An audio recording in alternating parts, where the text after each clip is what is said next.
Hi friends, Jesus with us ಚಾನೆಲ್ಗೆ ನಿಮಗೆ ಮತ್ತೆ ಸ್ವಾಗತ. ದಯವಿಟ್ಟು ವಿಡಿಯೋವನ್ನು ಸ್ಕಿಪ್ ಮಾಡದೆ ಪೂರ್ತಿ ನೋಡಿ ದೇವರ ವಾಕ್ಯವನ್ನು ಸಂಪೂರ್ಣ ತಿಳಿಯುವಿರಿ. ಭಯಪಡಬೇಡ, ನಾನು ನಿಮ್ಮ ಜೊತೆ ಇದ್ದೇನೆ ಎಂದು ಹೇಳಿದ ಯೇಸುವೇ ವಂದನೆ. ನಮ್ಮ ರಕ್ಷಕರಾದ ಯೇಸುವೇ ಸ್ತೋತ್ರ.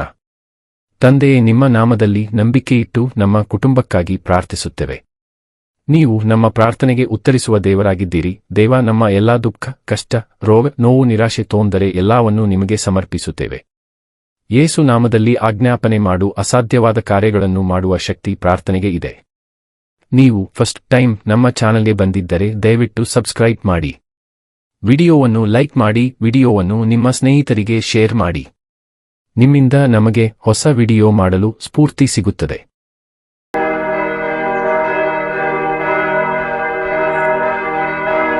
ಯಾಜಕಕಾಂಡ ಅಧ್ಯಾಯ 26. ವಿಗ್ರಹಾರಾಧನೆಯನ್ನು ಮಾಡದೆ ಯೆಹೋವನಲ್ಲಿ ಭಕ್ತಿಯುಟ್ಟವರಾಗಿ ನಡೆಯಬೇಕೆಂಬುದು. ನೀವು ವಿಗ್ರಹಗಳನ್ನು ಮಾಡಿಸಿಕೊಳ್ಳಬಾರದು. ಕೆತ್ತಿದ ಪ್ರತಿಮೆಯನ್ನಾಗಲಿ ಕಲ್ಲು ಕಂಬವನ್ನಾಗಲಿ ನಿಲ್ಲಿಸಿಕೊಳ್ಳಬಾರದು. ಅಡ್ಡ ಬೀಳುವುದಕ್ಕಾಗಿ ವಿಚಿತ್ರವಾಗಿ ಕೆತ್ತಿದ ಕಲ್ಲುಗಳನ್ನು ನಿಮ್ಮ ದೇಶದಲ್ಲಿ ಇಡಬಾರದು. ನಾನೇ ಯೆಹೋವನೆಂಬ ನಿಮ್ಮ ದೇವರು. ನಾನು ನೇಮಿಸಿರುವ ಸಬ್ಬತ್ ದಿನಗಳನ್ನು ನೀವು ಆಚರಿಸಬೇಕು. ನನ್ನ ದೇವಸ್ಥಾನದ ವಿಷಯದಲ್ಲಿ ಭಯಭಕ್ತಿಯುಳ್ಳವರಾಗಿರಬೇಕು. ನಾನು ಯೆಹೋವನು. ವಿಧೇಯತ್ವದಿಂದ ಕ್ಷೇಮವೂ ಅವಿಧೇಯತ್ವದಿಂದ ಶಿಕ್ಷೆಯೂ ಉಂಟಾಗುವವೆಂದು ಎಚ್ಚರಿಸುವುದು. ನೀವು ನನ್ನ ನಿಯಮಗಳನ್ನು ಕೈಕೊಂಡು ನನ್ನ ಆಜ್ಞೆಗಳನ್ನು ಅನುಸರಿಸಿ ನಡೆದರೆ ನಾನು ಮುಂಗಾರು ಹಿಂಗಾರು ಮಳೆಗಳನ್ನು ಆಯಾ ಕಾಲದಲ್ಲಿಯೇ ಬರಮಾಡುವೆನು. ನಿಮ್ಮ ಹೊಲಗಳು ಒಳ್ಳೆ ಬೆಳೆಯನ್ನು ಕೊಡುವವು. ತೋಟದ ಮರಗಳು ಬಹಳ ಫಲ ಕೊಡುವವು. ಕಣ ತುಳಿಸುವ ಕೆಲಸವು ದ್ರಾಕ್ಷೆಯ ಬೆಳೆಯ ಪರ್ಯಂತರವೂ, ದ್ರಾಕ್ಷೆಯ ಬೆಳೆಯನ್ನು ಕೂಡಿಸುವ ಕೆಲಸವು ಬಿತ್ತನೆಯ ಕಾಲದ ಪರ್ಯಂತರವೂ ನಡೆಯುವವು. ನೀವು ಸಮೃದ್ಧಿಯಾಗಿ ಊಟ ಮಾಡುವಿರಿ. ನಿಮ್ಮ ದೇಶದಲ್ಲಿ ನಿರ್ಭಯವಾಗಿ ವಾಸ ಮಾಡುವಿರಿ. ನಿಮ್ಮ ದೇಶದಲ್ಲಿ ನಿಮಗೆ ಸುಕ್ಷೇಮವನ್ನು ಅನುಗ್ರಹಿಸುವೆನು. ಯಾರ ಭಯವೂ ಇಲ್ಲದೆ ಮಲಗಿಕೊಳ್ಳುವಿರಿ. ದುಷ್ಟ ಮೃಗಗಳು ದೇಶದಲ್ಲಿ ಇರದಂತೆ ಮಾಡುವೆನು. ನಿಮ್ಮ ದೇಶವು ಶತ್ರುಗಳ ಕೈಯಿಂದ ಹಾಳಾಗುವುದಿಲ್ಲ. ನೀವು ನಿಮ್ಮ ವೈರಿಗಳನ್ನು ಓಡಿಸುವಿರಿ. ಅವರನ್ನು ಕತ್ತಿಯಿಂದ ಸಂಹರಿಸುವಿರಿ. ನಿಮ್ಮಲ್ಲಿ 5 ಮಂದಿಯು 100 ಮಂದಿಯನ್ನು, 100 ಮಂದಿಯು 10,000 ಮಂದಿಯನ್ನು ಓಡಿಸುವರು. ನಿಮ್ಮ ಶತ್ರುಗಳು ನಿಮ್ಮ ಕತ್ತಿಯಿಂದ ಹತರಾಗುವರು. ನಾನು ನಿಮ್ಮ ಮೇಲೆ ಕಟಾಕ್ಷವಿಟ್ಟು ಬಹುಸಂತಾನವನ್ನು ಕೊಟ್ಟು ಹೆಚ್ಚಿಸಿ ನಿಮಗೆ ಮಾಡಿದ ವಾಗ್ದಾನವನ್ನು ನೆರವೇರಿಸುವೆನು. ನೀವು ಬಹು ದಿವಸದಿಂದ ಇಟ್ಟುಕೊಂಡಿರುವ ಹಳೆಯ ಧಾನ್ಯವನ್ನು ಊಟ ಮಾಡುವಿರಿ. ಹೊಸದಕ್ಕೆ ಸ್ಥಳ ಉಂಟಾಗುವಂತೆ ಹಳೆಯದನ್ನು ತೆಗೆಯುವಿರಿ. ನಾನು ನಿಮ್ಮ ನಡುವೆ ನಿವಾಸ ಮಾಡುವೆನು. ನಿಮ್ಮನ್ನು ತಳ್ಳಿಬಿಡುವುದಿಲ್ಲ. ನಿಮ್ಮ ನಡುವೆ ತಿರುಗಾಡುತ್ತಾ ನಿಮಗೆ ದೇವರಾಗಿರುವೆನು. ನೀವು ನನಗೆ ಪ್ರಜೆಯಾಗಿರುವಿರಿ. ನೀವು ಐಗುಪ್ತ್ಯರಿಗೆ ದಾಸರಾಗಿರಬಾರದೆಂದು ನಿಮ್ಮನ್ನು ಅವರ ದೇಶದೊಳಗಿಂದ ಬರಮಾಡಿದ ನಿಮ್ಮ ದೇವರಾದ ಯೆಹೋವನು ನಾನೇ. ನಿಮ್ಮನ್ನು ಕುಗ್ಗಿಸಿದ ನೊಗವನ್ನು ಮುರಿದು ನೀವು ನೆಟ್ಟಗೆ ನಿಂತು ನಡೆಯುವಂತೆ ಮಾಡಿದೆನಲ್ಲವೇ? ಆದರೆ ನೀವು ನನ್ನ ಮಾತನ್ನು ಕೇಳದೆ ಈ ಆಜ್ಞೆಗಳನ್ನೆಲ್ಲ ಅನುಸರಿಸದೆ ನನ್ನ ನಿಯಮಗಳನ್ನು ಬೇಡವೆಂದು ನನ್ನ ವಿಧಿಗಳನ್ನು ತಳ್ಳಿಬಿಟ್ಟರೆ, ನೀವು ನನ್ನ ಆಜ್ಞೆಗಳನ್ನು ಅನುಸರಿಸದೆ ನನ್ನ ನಿಬಂಧನವನ್ನು ಮೀರಿ ನಡೆದರೆ, ನಾನು ನಿಮಗೆ ಮಾಡುವುದೇನೆಂದರೆ ಕ್ಷಯರೋಗ, ಚಳಿಜ್ವರ ಮುಂತಾದ ಭಯಂಕರ ವ್ಯಾಧಿಗಳನ್ನು ನಿಮ್ಮಲ್ಲಿ ಇರುವಂತೆ ಮಾಡುವೆನು. ಇವುಗಳ ದೆಸೆಯಿಂದ ನೀವು ಕಂಗೆಟ್ಟವರಾಗಿಯೂ ಮನಗುಂದಿದವರಾಗಿಯೂ ಇರುವಿರಿ. ನೀವು ಬೀಜ ಬಿತ್ತಿದಾಗ ಅದರ ಫಲವು ನಿಮಗೆ ದೊರೆಯದೆ ಹೋಗುವುದು. ಶತ್ರುಗಳು ಬಂದು ಅದನ್ನು ತಿಂದು ಬಿಡುವರು. ನಾನು ನಿಮ್ಮ ಮೇಲೆ ಉಗ್ರ ಕೋಪವನ್ನು ಮಾಡುವುದರಿಂದ ನೀವು ನಿಮ್ಮ ಶತ್ರುಗಳ ಎದುರಿನಿಂದ ಸೋತು ಬೀಳುವಿರಿ. ನಿಮ್ಮ ವೈರಿಗಳು ನಿಮ್ಮನ್ನು ಆಳುವರು. ಯಾರೂ ಹಿಂದಟ್ಟದೇ ಇರುವಾಗಲೂ ನೀವು ಹೆದರಿ ಓಡುವಿರಿ. ಇಷ್ಟಾದರೂ ನೀವು ನನ್ನ ಮಾತಿಗೆ ಲಕ್ಷ್ಯ ಕೊಡದೆ ಹೋದರೆ ನಾನು ನಿಮ್ಮ ಪಾಪಗಳ ನಿಮಿತ್ತ 7ರಷ್ಟಾಗಿ ನಿಮ್ಮನ್ನು ಶಿಕ್ಷಿಸುವೆನು. ನಿಮ್ಮ ಗರ್ವಕ್ಕೆ ಕಾರಣವಾದ ಬಲವನ್ನು ಮುರಿಯುವೆನು. ನಿಮ್ಮ ಮೇಲಿರುವ ಆಕಾಶವನ್ನು ಕಬ್ಬಿಣದಂತೆಯೂ ನೀವು ಸಾಗುವಳಿ ಮಾಡುವ ಭೂಮಿಯನ್ನು ತಾಮ್ರದಂತೆಯೂ ಮಾಡುವೆನು. ನೀವು ದುಡಿದದ್ದೆಲ್ಲ ವ್ಯರ್ಥವಾಗುವುದು. ನಿಮ್ಮ ಭೂಮಿಯಲ್ಲಿ ಬೆಳೆಯಾಗುವುದಿಲ್ಲ, ತೋಟಗಳ ಮರಗಳು ಫಲಿಸುವುದಿಲ್ಲ. ನೀವು ನನ್ನ ಮಾತನ್ನು ಕೇಳಲೊಲ್ಲದೆ ನನಗೆ ವಿರೋಧವಾಗಿ ನಡೆದರೆ ನಾನು ನಿಮ್ಮ ಪಾಪಗಳ ನಿಮಿತ್ತ ಇನ್ನೂ 7ರಷ್ಟಾಗಿ ನಿಮ್ಮನ್ನು ಬಾಧಿಸುವೆನು. ನಿಮ್ಮ ಮೇಲೆ ಕಾಡು ಮೃಗಗಳನ್ನು ಬರಮಾಡುವೆನು. ಅವು ನಿಮ್ಮನ್ನು ಸಂತಾನವಿಲ್ಲದವರನ್ನಾಗಿ ಮಾಡುವವು. ನಿಮ್ಮ ಪಶುಗಳನ್ನು ಕೊಲ್ಲುವವು. ನಿಮ್ಮನ್ನು ಸ್ವಲ್ಪ ಮಂದಿಯನ್ನಾಗಿ ಮಾಡುವವು.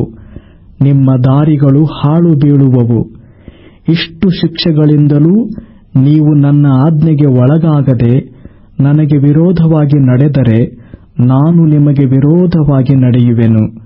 ನಿಮ್ಮ ಪಾಪಗಳ ನಿಮಿತ್ತ ನಾನೇ ನಿಮ್ಮನ್ನು 7ರಷ್ಟಾಗಿ ಬಾಧಿಸುವೆನು.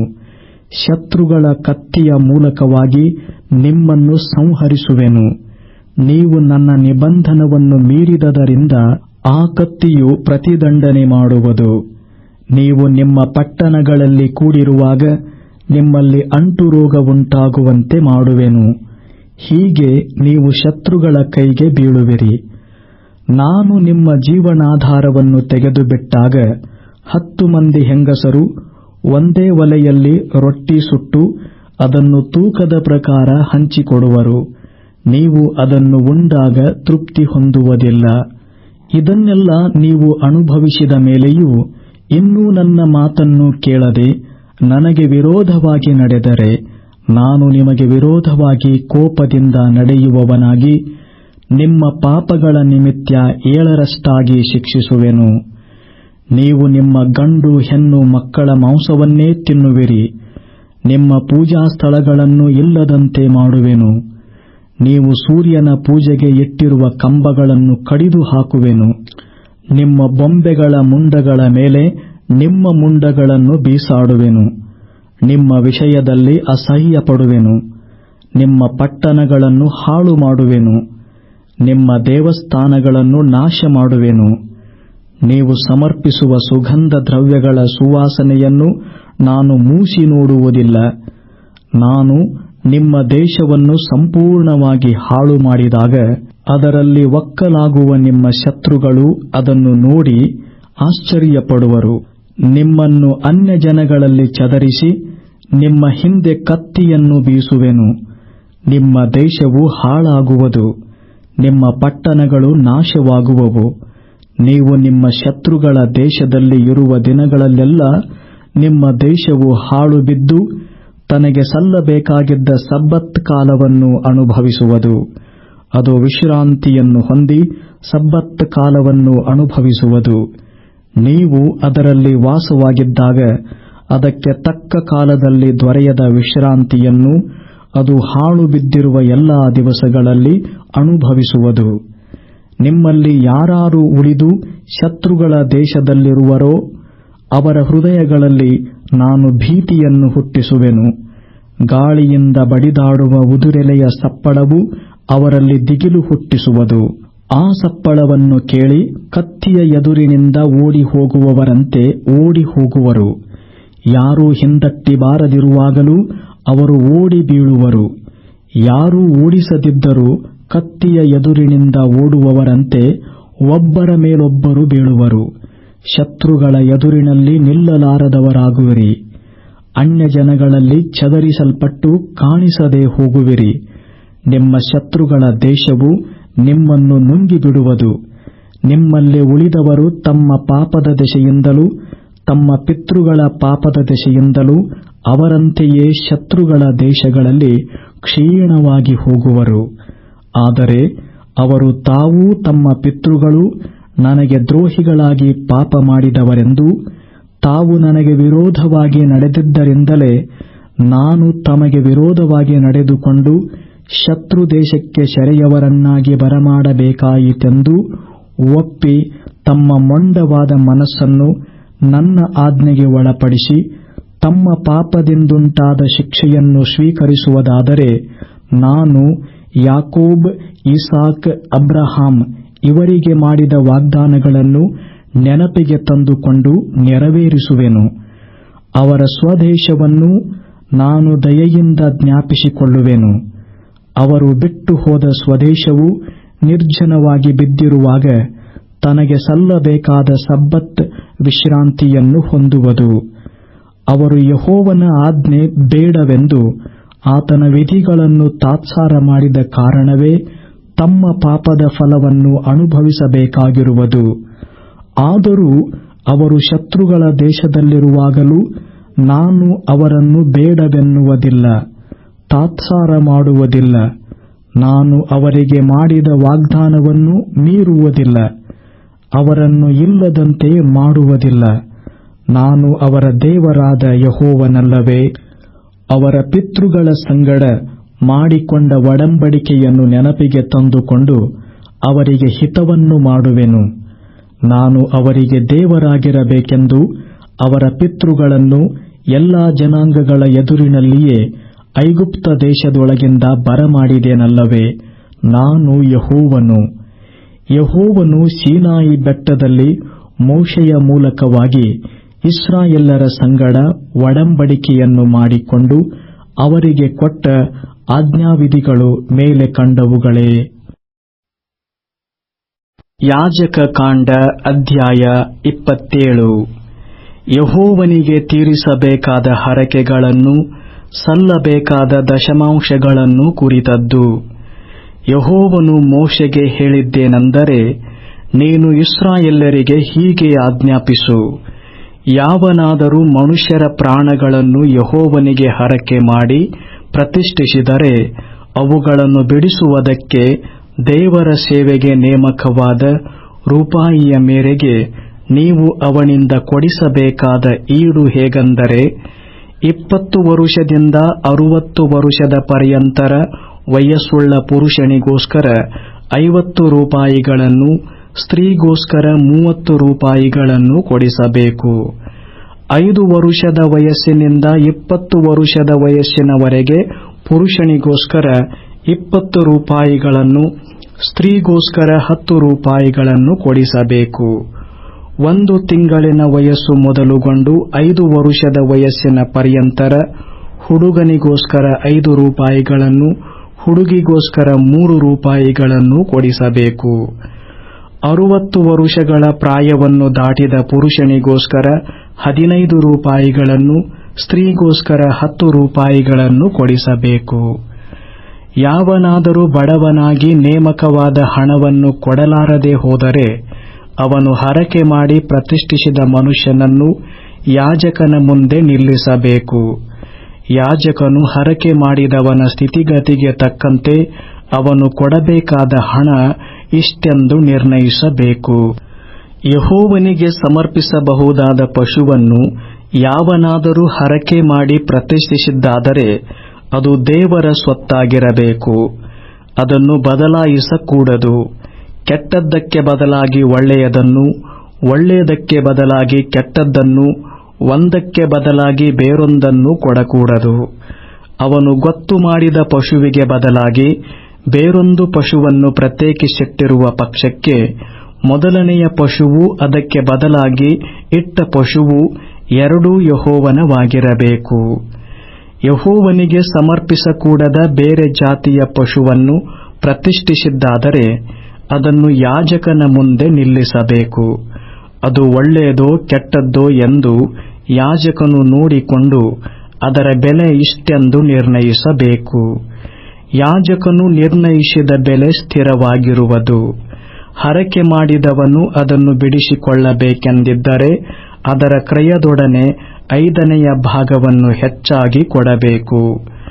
ಯಾವನಾದರೂ ತನ್ನ ಮನೆಯನ್ನು ಯೆಹೋವನಿಗೆ ಮೀಸಲಾಗಿ ಪ್ರತಿಷ್ಠಿಸಿದರೆ ಯಾಜಕನು ಅದು ಉತ್ತಮವಾದ ಮನೆಯೋ ಅಲ್ಲವೋ ಎಂದು ಪರೀಕ್ಷಿಸಿ ಬೆಲೆಯನ್ನು ನಿರ್ಣಯಿಸಬೇಕು. ಯಾಜಕನು ನಿರ್ಣಯಿಸಿದ ಬೆಲೆ ಸ್ಥಿರವಾಗಿರುವುದು. ಹರಕೆ ಮಾಡಿದವನು ಆ ಮನೆಯನ್ನು ಬಿಡಿಸಿಕೊಳ್ಳಬೇಕೆಂದಿದ್ದರೆ ಅದರ ಕ್ರಯದೊಡನೆ 5ನೇ ಭಾಗವನ್ನು ಹೆಚ್ಚಾಗಿ ಕೊಡಬೇಕು. ಆಗ ಆ ಮನೆ ಅವನದಾಗುವುದು. ಯಾವನಾದರೂ ಪಿತ್ರಾರ್ಜಿತ ಭೂಮಿಯಲ್ಲಿ ಒಂದು ಭಾಗವನ್ನು ಯೆಹೋವನಿಗೆ ಹರಕೆ ಮಾಡಿ ಪ್ರತಿಷ್ಠಿಸಿದರೆ ಅದರಲ್ಲಿ ಇಷ್ಟು ಬೀಜವನ್ನು ಬಿತ್ತತಕ್ಕದ್ದು ಎಂದು ನೀವು ಆಲೋಚಿಸಿ ಅದರ ಬೆಲೆಯನ್ನು ನಿರ್ಣಯಿಸಬೇಕು.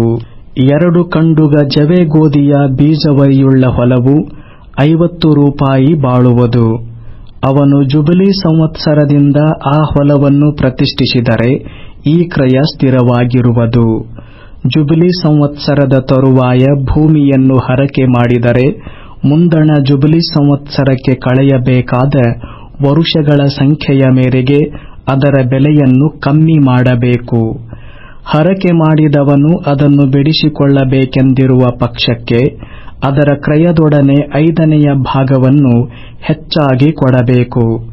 ಆಗ ಆ ಹೊಲ ಅವನದಾಗಿರುವುದು. ತಾನು ಅದನ್ನು ಬಿಡಿಸಿಕೊಳ್ಳದೆ ಮತ್ತೊಬ್ಬನಿಗೆ ಮಾರಿದರೆ ಮುಂದೆ ಅದನ್ನು ಬಿಡಿಸಿಕೊಳ್ಳುವ ಅಧಿಕಾರವಿರುವುದಿಲ್ಲ. ಬಿಡುಗಡೆಯಾಗುವ ಜುಬಿಲಿ ಸಂವತ್ಸರದಲ್ಲಿ ಆ ಹೊಲವು ಯೆಹೋವನ ಸ್ವಕೀಯವಾದ ಹೊಲದಂತೆ ಆತನ ಸ್ವತ್ತಾಗಿಯೇ ಇರಬೇಕು. ಅದು ಯಾಜಕರ ವಶದಲ್ಲಿರಬೇಕು. ಯಾವನಾದರೂ ಕ್ರಯಕ್ಕೆ ತೆಗೆದುಕೊಂಡ ಹೊಲವನ್ನು, ಅಂದರೆ ಪಿತ್ರಾರ್ಜಿತ ಭೂಮಿಗೆ ಸೇರದಿರುವ ಹೊಲವನ್ನು ಯೆಹೋವನಿಗೆ ಹರಕೆ ಮಾಡಿ ಪ್ರತಿಷ್ಠಿಸಿದರೆ ಯಾಜಕನು ಮುಂದಣ ಜುಬಿಲಿ ಸಂವತ್ಸರದ ತನಕ ಇರುವ ವರುಷಗಳಿಗೆ ತಕ್ಕಂತೆ ಅದರ ಬೆಲೆಯನ್ನು ನಿರ್ಣಯಿಸಬೇಕು. ಪ್ರತಿಷ್ಠಿಸಿದವನು ನಿರ್ಣಯಿಸಲ್ಪಟ್ಟ ಹಣವನ್ನು ಯೆಹೋವನಿಗೆ ಮೀಸಲಾದದ್ದೆಂದು ಭಾವಿಸಿ ಅದೇ ದಿನದಲ್ಲಿ ಕೊಟ್ಟು ಬಿಡಬೇಕು. ಜುಬಿಲಿ ಸಂವತ್ಸರದಲ್ಲಿ ಆ ಹೊಲವು ಮಾರಿದವನಿಗೆ, ಅಂದರೆ ಯಾರ ಪಿತ್ರಾರ್ಜಿತ ಭೂಮಿಗೆ ಸೇರಿದೆಯೋ ಅವನಿಗೆ ತಿರುಗಿ ಬರಬೇಕು. ದೇವರ ಸೇವೆಯಲ್ಲಿ ನೇಮಕವಾದ 20 ಗೇರಾ ತೂಕದ ರೂಪಾಯಿಯ ಮೇರೆಗೆ ನೀವು ಬೆಲೆಯನ್ನು ಯಾವಾಗಲೂ ನಿರ್ಣಯಿಸಬೇಕು. ಶುದ್ಧ ಪಶುವಿನಲ್ಲಿ ಚೊಚ್ಚಲಾಗಿ ಹುಟ್ಟಿದ್ದು ಯೆಹೋವನದಾಗಿರುವುದರಿಂದ ಅದನ್ನು ಯಾರೂ ಹರಕೆಯಾಗಿ ಕೊಡಕೂಡದು. ಹೋರಿಯಾಗಿದ್ದರೂ ಆಡು ಕುರಿಯಾಗಿದ್ದರೂ ಅದು ಯೆಹೋವನ ಸ್ವತ್ತೇ. ಅಶುದ್ಧ ಪಶುವಿನಲ್ಲಿ ಚೊಚ್ಚಲು ಮರಿ ಹುಟ್ಟಿದ್ದಾದರೆ ಹರಕೆ ಮಾಡಿದವನು ನಿರ್ಣಯವಾದ ಬೆಲೆಯೊಂದಿಗೆ 5ನೇ ಭಾಗವನ್ನು ಹೆಚ್ಚಾಗಿ ಕೊಟ್ಟು ಅದನ್ನು ಬಿಡಿಸಿಕೊಳ್ಳಬಹುದು.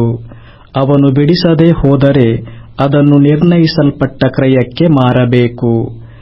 ಯಾವನಾದರೂ ಮನುಷ್ಯನನ್ನಾಗಲಿ ಪಶುವನ್ನಾಗಲಿ ಪಿತ್ರಾರ್ಜಿತ ಭೂಮಿಯನ್ನಾಗಲಿ ಬೇರೆ ಯಾವುದನ್ನಾಗಲಿ ಕೇವಲ ಯೆಹೋವನದಾಗಿರುವುದಕ್ಕೆ ಹರಕೆ ಮಾಡಿಕೊಟ್ಟರೆ ಅದನ್ನು ಮಾರಲೂ ಕೂಡದು, ಬಿಡಿಸಿಕೊಳ್ಳಲೂ ಕೂಡದು. ಕೇವಲ ಯೆಹೋವನದಾಗಿರುವುದಕ್ಕೆ ಸಮರ್ಪಿಸುವಂಥದ್ದೆಲ್ಲ ಯೆಹೋವನಿಗೆ ಮೀಸಲಾಗಿಯೇ ಇರಬೇಕು. ಕೇವಲ ಯೆಹೋವನ ಸ್ವತ್ತಾಗುವುದಕ್ಕೆ ಒಪ್ಪಿಸಲ್ಪಟ್ಟದ್ದು ಮನುಷ್ಯ ಜಾತಿಯಾದರೆ ಬಿಡಿಸುವುದಕ್ಕಾಗದು, ಅವನಿಗೆ ಮರಣವೇ ಆಗಬೇಕು. ಹೊಲದ ಬೆಳೆಯಾಗಲಿ ತೋಟದ ಹಣ್ಣುಗಳಾಗಲಿ ಭೂಮಿಯಿಂದುಂಟಾದ ಎಲ್ಲಾ ಆದಾಯದ 10ನೇ ಪಾಲು ಯೆಹೋವನದಾಗಿರಬೇಕು. ಅದು ಯೆಹೋವನಿಗೆ ಮೀಸಲಾದದ್ದು. ಯಾವನಾದರೂ ತಾನು ಕೊಡಬೇಕಾದ 10ನೇ ಪಾಲಿನಲ್ಲಿ ಏನಾದರೂ ಬಿಡಿಸಿಕೊಳ್ಳಬೇಕೆಂದಿದ್ದರೆ ಅಷ್ಟರೊಡನೆ 5ನೇ ಭಾಗವನ್ನು ಹೆಚ್ಚಾಗಿ ಕೊಡಬೇಕು. ದನಗಳೇ ಆಗಲಿ ಆಡು ಕುರಿಗಳೇ ಆಗಲಿ ಒಡೆಯನು ಲೆಕ್ಕಿಸಿದ ಎಲ್ಲಾ ಪಶುಗಳಲ್ಲಿ ಪ್ರತಿ 10ನೇಯದು ಯೆಹೋವನಿಗೆ ಮೀಸಲಾಗಿರಬೇಕು. ಆ ಪಶುವು ಒಳ್ಳೆಯದೋ ಕೆಟ್ಟದ್ದೋ ಎಂದು ನೋಡಬಾರದು, ಅದನ್ನು ಬದಲಾಯಿಸಬಾರದು. ಕೊಡಬೇಕಾದವನು ಅದನ್ನು ಬದಲಾಯಿಸಿದ್ದಾದರೆ ಅವನು ಮೊದಲಾಗಿ ಲೆಕ್ಕಿಸಿದ್ದು ಅದಕ್ಕೆ ಬದಲಾಗಿ ಇಟ್ಟದ್ದು ಎರಡೂ ಯೆಹೋವನವಾಗಿರಬೇಕು. ಅದನ್ನು ಬಿಡಿಸಿಕೊಳ್ಳುವ ಅಧಿಕಾರವಿರುವುದಿಲ್ಲ. ಯೆಹೋವನು ಸೀನಾಯಿ ಬೆಟ್ಟದಲ್ಲಿ ಮೋಶೆಯ ಮೂಲಕ ಇಸ್ರಾಯೇಲರಿಗೆ ಕೊಟ್ಟ ಆಜ್ಞೆಗಳು ಇವೇ.